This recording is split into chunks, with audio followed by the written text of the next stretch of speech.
Қайырлы күн, құрметті әріптестер. Бүгін мен сіздерге фотодан қалай видео жасау керектігін көрсететін боламын. Ол үшін біз Google-дың іздеу жолағына Gemini платформасын жасатын боламыз.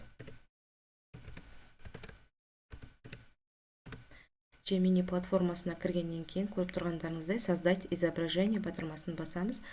Осы жерге біз кез келген өзіміздің суретімізді әкеліп қоятын боламыз. Мына суретімді таңдайын. Енді осы фотоны біз қандай кейіпте көргіміз келеді, сол бойынша промпт жазатын боламыз. Сіздер промптты ChatGPT арқылы жазып алсаңыздар болады. Мен алдын ала дайындап алғандықтан осы жерге әкеліп көшіріп қоя қоям. Копировать, вставить етем. Ары қарай батырмасын басқаннан кейін, бірнеше секундтардан кейін бізге өзіміздің қалған фотомызды генерациялап беретін болады Gemini. Күтеміз.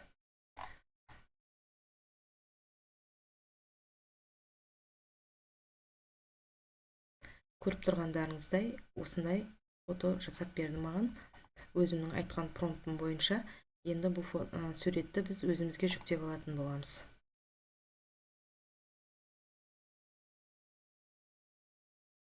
Бізде фотомыз жүктелді.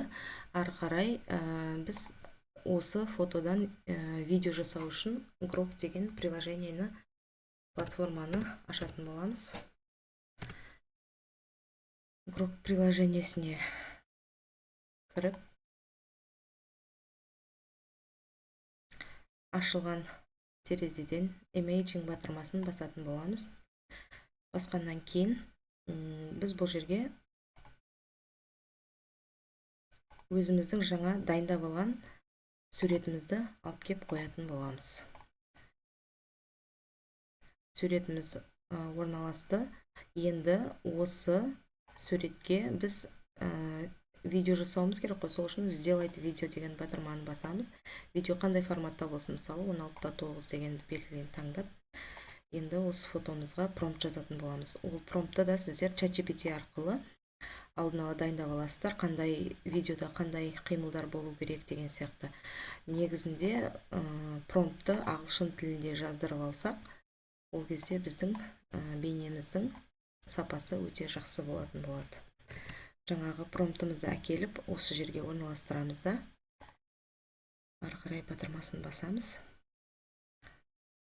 Азырақ күтетін болсақ, бізге видео жасап беретін болады, генерациялап.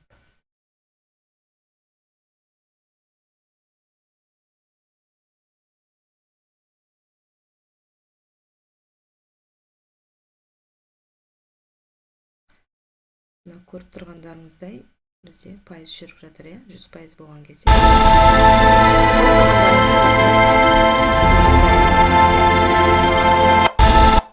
Өздеріңіздің кез келген видеоларыңызды айтылған өзіңіздің тапсырыстарыңыз бойынша промптын ChatGPT арқылы жазып алып, қалаған видеоларыңызды жасай берулеріңізге болады.